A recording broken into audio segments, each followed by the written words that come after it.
common problem is that the economic order quantity is an awkward size.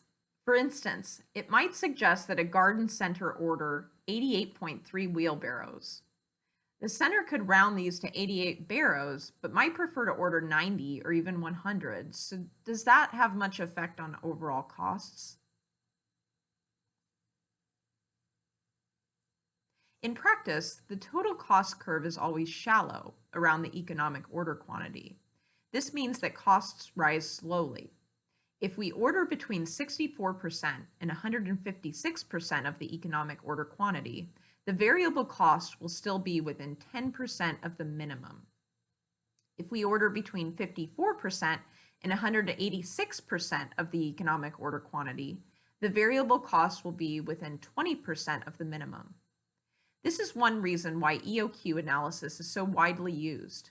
Although the calculation is based on a series of assumptions and approximations, costs rise slowly around the EOQ, and it is a good guideline in many different circumstances. Logistics and supply chain managers are often under pressure to become more flexible, and one way of doing this is to have small, frequent deliveries, but to reduce the size of the economic order quantity. They have to lower the reorder costs. The economic order quantity is proportional to the square root of the reorder cost. So to have the EOQ, managers would have to reduce the reorder cost to a quarter. This could be unrealistic, so managers might simply choose to work with orders that are smaller than the EOQ and accept the costs are only a bit higher than optimal.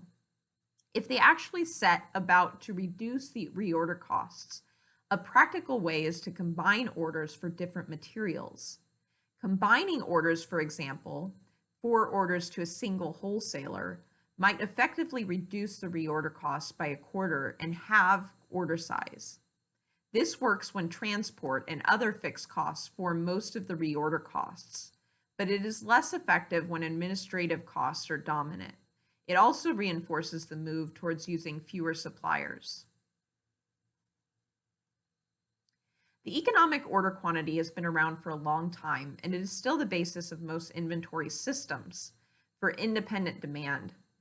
Among its advantages are that it is easy to understand and use, gives good guidelines for order size, finds other values such as cost and cycle lengths, it's easy to implement and automate, encourages stability, and it is easy to extend, allowing for different circumstances.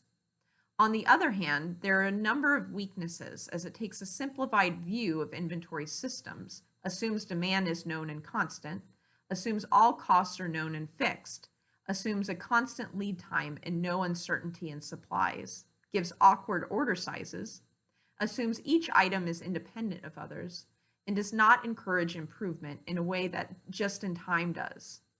We can overcome some of these problems by developing more complicated models, and in the next lecture, we'll take one step in that direction.